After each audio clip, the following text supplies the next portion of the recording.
আজ আমি করব উচ্ছে কলমি শাকে চচ্চড়ি।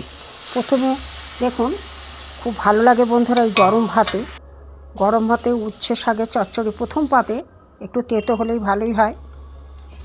এবার আমি কড়াই সর্ষের তেল দিয়ে দিয়েছি, দুটো শুকনো লঙ্কা ছেড়ে দিয়েছি। এবার উচ্ছেগুলোকে আমি গোল গোল করে কেটে নিয়েছি। প্রথমে আমি উচ্ছেটা ভেজে নেব। উচ্ছে একটু ভালো করে ভাজতে হবে। প্রথম পাতে যদি একটু তেতো কোনো রেসিপি হয় খুবই ভালো লাগে খেতে বন্ধুরা, একটু পদ হয়। প্রথম পাতে তেতো একটু নুন দিয়ে দিয়েছি। এবার আমি চাপা দিয়ে দেবো, উচ্ছেটা তাড়াতাড়ি সেদ্ধ হয়ে যাবে। হলুদ দিয়ে দিলাম।